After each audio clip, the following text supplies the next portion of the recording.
Este espacio del Programa Universitario sobre Estudios de Democracia, Justicia y Sociedad, el PUEX de la Universidad Nacional Autónoma de México. Nos da mucho gusto que nos acompañe en videollamada María de los Ángeles Palma López, también integrante de este programa universitario, para hablarnos justamente del podcast sobre movimientos feministas y sin duda, pues uno de estos movimientos feministas ha sido el que ya llegará pronto a este máximo cargo público, un hecho histórico que la doctora Sheinbaum llegue a la presidencia de la República. Vamos a solicitarle a María de los Ángeles Palma que nos dé una impresión también de esto. Muy buenos días, bienvenida al programa de Contralínea. Hola, hola, muy buenos días. Agradezco un montón la invitación. Estoy teniendo problemas de audio, no los escucho bien, entonces espero y pueda fluir la conversación. Pues justo para conversar en torno a una coyuntura que tiene que ver con estos movimientos feministas y nos vas a presentar este podcast, un podcast dedicado a estos movimientos feministas. ¿De qué se trata exactamente y dónde nuestra audiencia puede pues consultar sus contenidos? Sí, bueno, el podcast es resultado de un amplio proceso de investigación que aquí en el PUEX UNAM realizamos sobre las culturas políticas del movimiento feminista en México. Es una investigación que, donde se hizo trabajo de campo. Tuvimos la oportunidad de conversar con diferentes colectivas, organizaciones civiles, con académicas, con activistas independientes que pues están relacionadas a la lucha feminista. Bueno, y como parte justamente de nuestros hallazgos de investigación, menciono también que el objetivo, digamos, de la investigación en su momento fue identificar en qué se diferenciaba el movimiento feminista con otros movimientos sociales en cuanto a sus formas organizativas, sus valores, sus identidades, sus utopías, sus formas de protesta, incluso su particularidad en el propio desarrollo de la historia y la ciencia, ¿no? Entonces eso fue, digamos, el eje central de la investigación, conocer la cultura política del movimiento feminista, y justamente los podcasts forman parte de los hallazgos de la investigación. A partir de la investigación identificamos un conjunto de temas que eran de interés para la mayoría de nuestras entrevistadas, ¿no? Son temas muy interesantes y elegimos este conjunto de temas porque creíamos también que era otra forma de conocer al movimiento, más allá de los canales institucionales, más allá de la academia. Son temas que nos permiten ver cómo la lucha y el movimiento feminista atraviesa todos los ámbitos de la vida social, inclusive aquellos que parecieran no estar politizados, como el ámbito de la música, como las relaciones que tenemos en casa en relación a la economía. Entonces, un poco de eso van los podcasts que vamos a tener, lo que vamos a lanzar aquí en el Puetzuna. ¿Y cuándo será la fecha en la cual pues ya se puedan consultar todas estas investigaciones tan interesantes? Porque sí hay como muchos ámbitos quizá donde no se identifica la lucha feminista y sin embargo está presente. Sí, bueno, los podcasts ya comenzaron a lanzarse desde más bien desde la semana pasada. Eh, los van a poder encontrar en las plataformas del PUEX, en Spotify, en YouTube, en Facebook, van a estar ahí, en las plataformas oficiales del PUEX. Y vamos a estar lanzando un capítulo nuevo, un podcast nuevo, todos los jueves a las 5 de la tarde para que estén al pendientes. Y bueno, cada podcast pues abordará un tema distinto.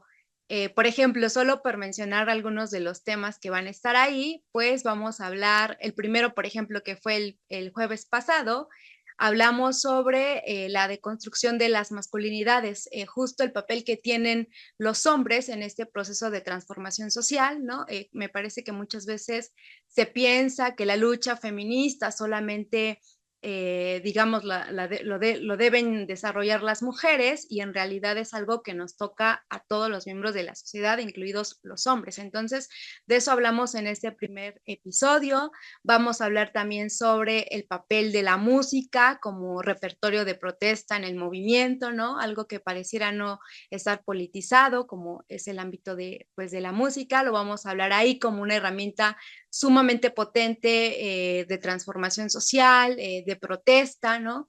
Vamos a hablar también sobre la ciencia médica desde una perspectiva feminista. Es un podcast muy interesante porque creo que todas las mujeres quienes hemos acudido a una consulta médica o demás, todas hemos padecido en algún momento violencia, ¿no?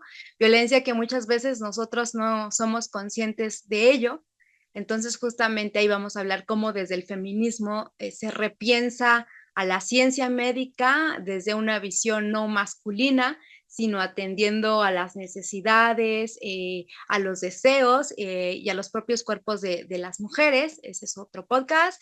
También vamos a tener o vamos a hablar sobre la apropiación del espacio público, el habitar las ciudades desde una mirada feminista, construirlas desde una mirada desde las necesidades y los deseos también de las mujeres. Y también por ahí vamos a tener un tema sobre la economía feminista, de cómo las mujeres en la labor de los cuidados se nos ha asignado justo eso, ¿no? A que tenemos que cuidar la economía de los hogares. Vamos también a hablar de cómo históricamente las mujeres hemos desarrollado formas o estrategias para hacerle frente a la violencia económica. Estos podcasts van a estar comentados por especialistas y activistas, expertas en el tema, entonces son, digamos, temas bastante interesantes. Y bueno, y la idea del podcast es hacerlo como una forma amena para conectar con la audiencia, entonces esperemos sean de su agrado bueno, y nos sigan viendo. Doctora, y también aprovechando pues su perfil, es doctora en sociología, con estudios también en etnografía, y esta perspectiva de género, no podemos despedirnos sin consultarle pues cómo se lee el triunfo de la doctora Claudia Sheinbaum, su llegada a la presidencia de la República después de 200 años de que tenemos pues esta nación independiente. Por fin llega una mujer a este máximo cargo público, además con un bono democrático altísimo, tienen casi 36 millones de votos que consiguió en las urnas en la jornada del pasado 2 de junio. ¿Qué lectura le da pues a este primer mandato de una mujer que tendremos a partir de octubre de este mismo año? Pues como tú lo has mencionado, es un hecho histórico y no es un hecho menor, porque justo es el resultado de una larga lucha feminista y de mujeres en nuestro país. Entonces es muy importante reconocer esto, pero también no olvidemos que el simple hecho de que una mujer esté en la presidencia implique necesariamente que lo haga desde una perspectiva feminista. Creo que hay que ser conscientes que la cuestión de la política y lo político es un espacio masculinizado y que la nueva presidenta se va a enfrentar a un conjunto de estructuras de por sí patriarcales, ¿no? Entonces, dos cosas. Primero hay que, digamos, ser conscientes que estos espacios están atravesados por estas dinámicas de poder sumamente patriarcal, ¿no? Donde la presidenta se topará con ello y tendrá que hacer un conjunto de estrategias para hacerle frente, si es que es de su interés. Yo pensaría que así es. Y por otro lado, no olvidar que necesariamente el que esté una mujer no nos garantiza absolutamente nada, ¿no? Y más allá de que sea una mujer, creo que nos toca y como siempre, ¿no? A toda la población, como sociedad civil y demás, pues empujar estos proyectos feministas en este caso, ¿no? Es una tarea que nos toca a todos. Las instituciones son una parte, pero no son todas. Hay un montón de trincheras desde dónde luchar y desde dónde activar, y nos toca pues justamente utilizar todos los canales y las vías posibles, porque pues el sistema patriarcal, de clase, racial y demás, pues es un gran monstruo, ¿no? Que necesita ser atacado por diferentes trincheras, por diferentes cabezas y demás. Entonces, pues eso, pero eso sin olvidar la importancia que es tener una mujer hoy en día en la presidencia, porque insisto, es el resultado de una amplia lucha feminista y de mujeres en la historia del país. Y doctora, muy brevemente consultarle, la doctora Claudia Sheinbaum propuso pues un sistema de cuidados, algo que todavía no se visibilizaba como una necesidad urgente, sobre todo para atender justamente a mujeres, y también un programa para mujeres de 60 a 64 años que consiste en una entrega de apoyo económico directo, pues también para reconocer el trabajo, sobre todo de aquellas que no tienen oportunidad o que nunca tuvieron oportunidad de desarrollarse en el ámbito laboral, sino que se quedaron justamente en sus hogares y ahí pues también laboraban, pero es un trabajo prácticamente invisible. ¿Cómo ve estos dos programas? Muy brevemente, doctora. Sí, pues me parece que justo abonando a lo que ya mencionaba de que hay que utilizar todas las trincheras posibles, la vía institucional y de política pública pues es una de ellas, ¿no? Como bien señalabas, el tema de cuidados ha sido un trabajo históricamente invisibilizado, ¿no? Las mujeres realizamos jornadas de trabajo mucho mayores que la de los varones, y es un trabajo que no se reconoce, ¿no? Porque se piensa que por naturaleza a las mujeres, digamos, se nos encarga los cuidados, por ejemplo, el ámbito de la familia, que es, digamos, la tarea menos reconocida y no concebida como con salario o con pago. Y eso ha sido un punto de desigualdad sumamente importante, porque eso nos limita, no solamente en el ámbito económico, o sea, el ámbito económico se liga a otras formas de independencia, ¿no?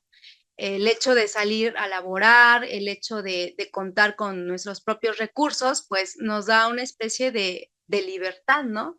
De no depender necesariamente a una persona que en este caso lo encarna una figura masculina, ¿no? Entonces me parece un gran avance porque como históricamente ha sido como de los anclajes, digamos, patriarcales y violentos, la desigualdad económica, ¿no?